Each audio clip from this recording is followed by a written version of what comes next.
What is going on, everybody? It's time for another one, Kings and Queens. We're talking all things fantasy football, dynasty rookies, redraft rookies, those sleepers that you're hard to find. We got it. And we're always helping out with those tough start and sit questions.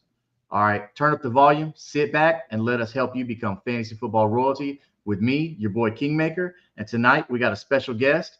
We got Slayton here. Slayton, how you doing, man? Doing fantastic, Justin. How you doing tonight, brother? Oh, buddy, just glad another week of work is in the books. I don't got to worry about that, and it's a great Memorial Day weekend. And I want to say, I know they can't hear us now, but this Memorial Day, we want to give thanks to all those men and women who died defending this country to give us the freedom that we enjoy. For you and I to be able to be on this platform tonight and to be able to talk fantasy football, a fun game where there's a lot of seriousness out in the world. So from us at Kingmaker Sports, our sincerest condolences to those who have fallen for our country. Thank you very much. Yeah, thank you guys. So, Slayton, tonight let's talk some tight ends. All This right. rookie class this year, man, it looked pretty deep. I enjoyed a lot of what I saw. I know the casual fan out there, they don't watch the combine. They don't watch the pro days. But don't worry. That's where we come in. That's Yeah. where us at Kingmaker Sports, we got you covered. We do the legwork for you, so that way you can right here absorb this quick amount of knowledge on a lunch break or anything like that. So that way you can go ahead and dominate your drafts. Um, Slayton, so what? Let's start at number 5. Let's do a top 5. Okay. Who would you say is like your number 5 right now? Because we know once training camp starts, all that stuff changes. Okay, so right now, May 23rd, who is your number 5 tight end? Number five, all things considering, I would have to say Harold, man. Young prospect, Harold Fannon, coming out of Bowling Green. Small school energy. I like that he was drafted 67th overall. Just kind of overall, just a smash season this season for him. Just crazy numbers coming out of it. Did fantastic. My only drawback to him is he is going to Cleveland there. He does have a superstar there in Njoku to kind of hamper the expectations, but I was looking into the contracts today. It looks like if they're willing to cut space with 20 million, they could let Njoku walk next year and let him kind of take into the driver's seat. So that's who I have currently.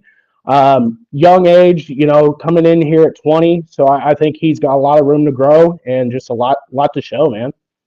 I think you're onto something because, I mean, yes, while Njoku is just a freak athlete, I was a huge fan of Harold Fannon. I think he's so athletic, but that money, man, when it comes down to it, the money talks. So I'm with Yep. you on that. My number 5, I'm going to go kind of similar skill set. I'm going to go with Elijah Arroyo.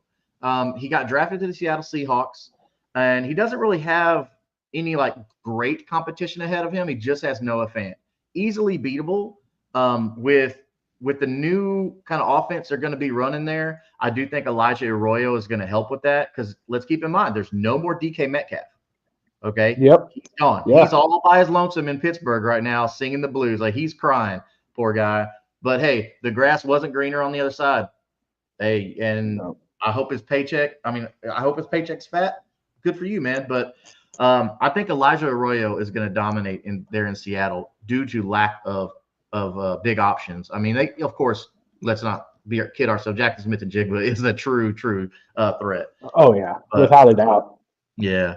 So who do you got on number 4, brother? Number four would be Ferguson, man.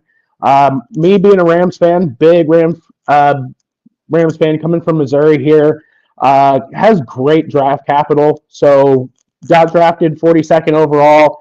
Comes from a powerhouse school out of Oregon. Great hands. Just a nice prospect in what we have there. Coming into a dynamite offense, a dynamite coaching staff. Sean McVay knows how to use their tight end. Higbee, he got hurt last year. He's getting old. I don't have much reliability left in what he has left, I would say. He's just getting old and coming off a huge injury. I don't expect him to be much after this season. And whenever I dove into it, it's a $2 million cap cut if he gets dropped next season. And what a perfect situation for him to come in and just really take over. 6'5", big guy, played multi sports in high school, basketball player. So he's got great vert, all of that as well. Just great scheme, great place. Not a lot of competition in front of him with Colby Parkinson. Had his chance last season to kind of show us what he had. Was kind of a bust. Davis Allen there really hasn't shown much of anything. But with the draft capital, with where he's coming out of, I think he's in great hands there in Los Angeles, and I think we've got a winner there. Man, I actually agree with you on this one. On number 4, I also have Terence Ferguson. I really enjoyed his combine, and draft capital does speak volumes. So we can sit back and say, oh, well, I think this guy's better, that guy's better. Well, if that team thought that guy was better, they would have drafted that guy. So we can't mistake our how would I put this? Our evaluation based on the people who actually make these decisions. Like, these people know way more than you and I. We're just normal guys. But if they say, hey, we want to take Terence Ferguson this high, then you have to listen to that. And for that reason, I have Terence Ferguson at number 4 as well. Even guys like somebody like a Tyler Higbee, like, he's got no competition in front of him. Tyler Higbee, don't get me wrong, he's the journeyman. Okay, he's a shell of what he used to be now, though. Right, right. It's just, and these tight ends, they've been known to take a couple of years to develop. So even if he does have to sit a year behind, old man Higbee, it's not going to hurt anything, because it's going to be Terence Ferguson 2026 at the very latest. You're going to have to wait. We could see a lot of Terence Ferguson this year. I know Devontae Adams coming in. There's a lot of targets to go around, but let's be real about this. Matthew Stafford is getting older. He's not going to be able to chunk the ball like he used to. Okay. Terence Ferguson, I'm with you. I think Terence Ferguson is the best option right here at number 4. So how about number 3? Number 3, overall, I would say this is probably my favorite prospect when it comes to just overall prospect grade. It's going to be Mason Taylor out of LSU. Younger guy at 21, drafted 42nd overall, powerhouse school in LSU, great hands, probably the best blocker that I would say out of the top 3. Instant starter, no competition coming into it. I know that a lot of people get a bit scared about his production over his entire career, but granted, let's look each other in the face and know what's there whenever he was there. We had Neighbors, we had Brian Thomas Jr., and then we also have, Jaden Daniels running the ball. As an entire prospect, I would say Mason Taylor is probably my favorite guy that jumps off the page. Just overall, great program, great school to come out of, have a lot of trust coming out of LSU. So that would be my number 3. Man, hey, everybody out there, I swear, we didn't talk about this at all. We intentionally decided not to tell each other's list. I've got Mason Taylor number 3 also. Man, so I didn't get to watch a lot of Mason Taylor in college, but dude, I went back and watched the film and then saw his combine. Dude, the film doesn't lie, man. The film does not lie. And he really boosted his profit there on going and doing the combine, because the other 2 big names on this list, they didn't. And I think that kind of put a little fear in a couple teams, to be honest with you. Well, and it helped guys like Terence Ferguson and Mason Taylor. Mason Taylor played in the SEC, so he's no shy to television time. But his father, Jason Taylor, so he's got a pedigree. He's got an NFL pedigree. That his father has been teaching him, hey, when I was playing this position, I was looking at this on the line. On the tight end. So that's what I think you should do if you're playing tight end. He's got the size to block. He's got the speed. I'm with you. Mason Taylor, number 3. I think he's going to eat with the Jets. I don't think they're going to hold him back. He doesn't have any competition in front of him. So draft capital and opportunity. Those are things you want, especially in dynasty leagues. You want opportunity. Who has the best path to starting football? Mason Taylor has a great road to starting. Man, that's crazy. We didn't talk about our list at all. We're spot on. All right. So where do you got number 2? I kind of have a hinkling here, but let's hear it. Number 2, I might hurt your feelings here, man. Tyler Warren. Probably the oldest prospect that I have on this list at 22, drafted 14th overall.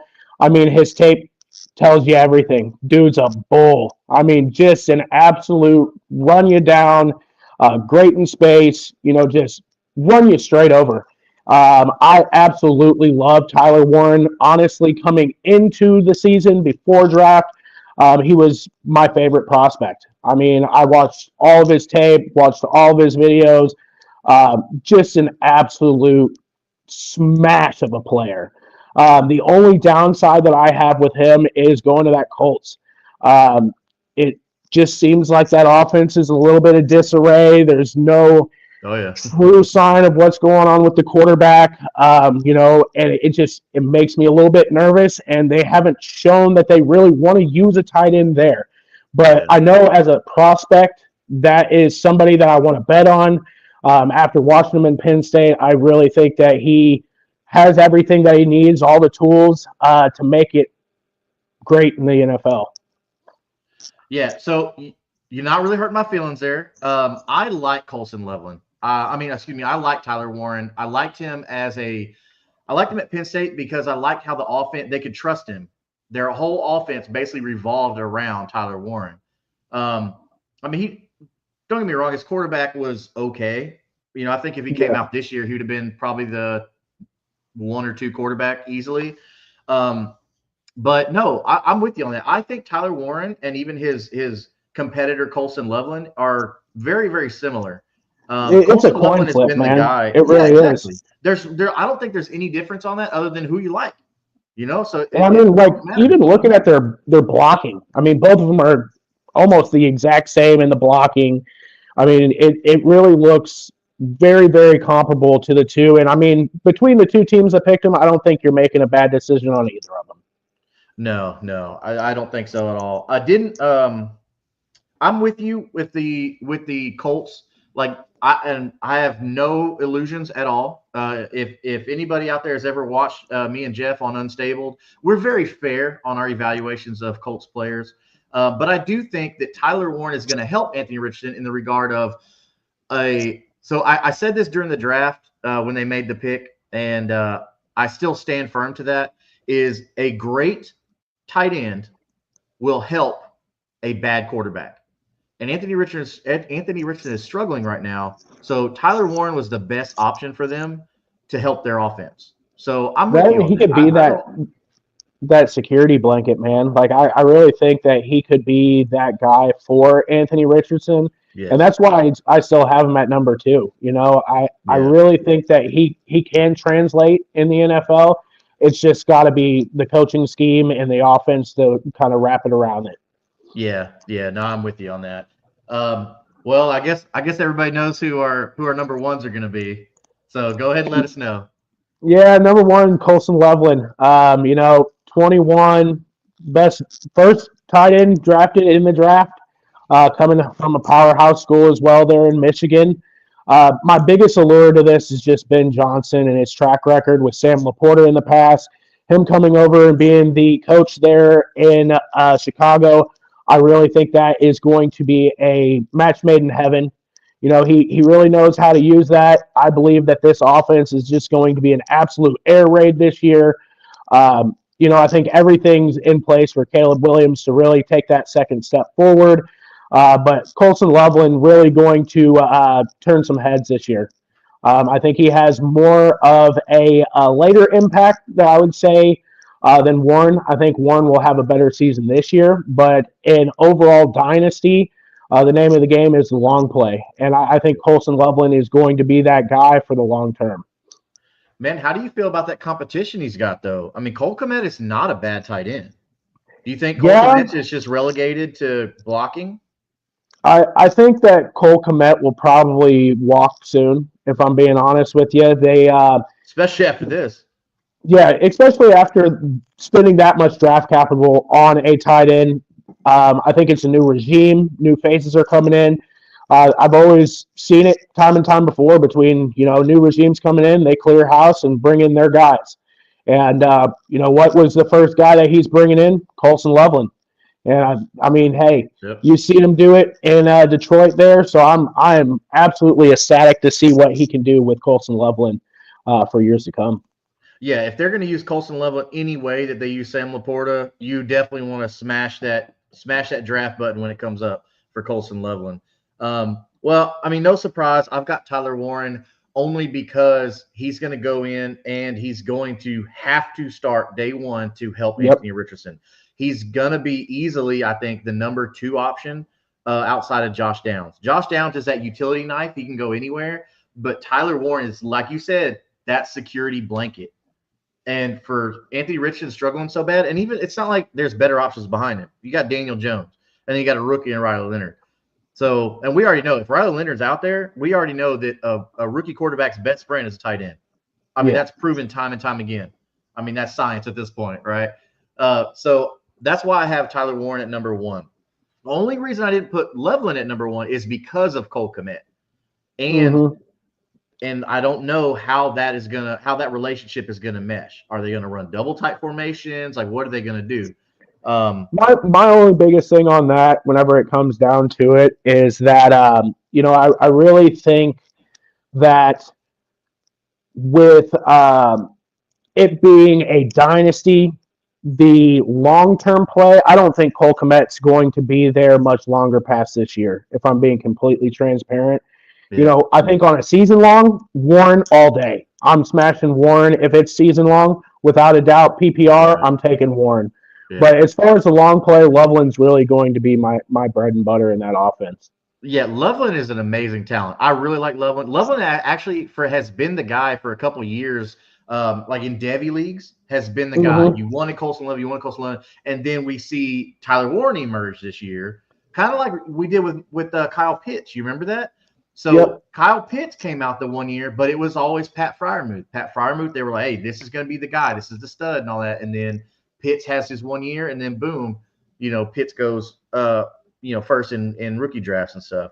But no, I think that's fair given what Coulson Lovelin the long play and Tyler Warren this year. So it's going to depend on what your roster construction is going to look like on who you should really go with there. I know a lot of mocks and a lot of rankings got Tyler Warren up there, but like you said earlier, Slayton, like these guys are pretty much the same. They're neck and neck. I think it's like it's Coca-Cola and Pepsi. It's like whichever one you prefer. It's cola at the end of the day. But man, that's awesome. And I swear, everybody, we didn't talk about this at all. So, man, Slayton, thank you so much for joining us today, man. Thanks for having me, man. I really appreciate it. Yeah. Everybody, this is our top 5s for tight ends. Stay tuned, and we will come back with you with our top 5 running backs, top 5 wide receivers, and top 5 quarterbacks. However many there are with quarterbacks. I understand the season wasn't very great, but there's a couple sleepers that we'll talk about that I think you'll enjoy. So go ahead and hit that like and subscribe, follow for more, and we will see you on the next one.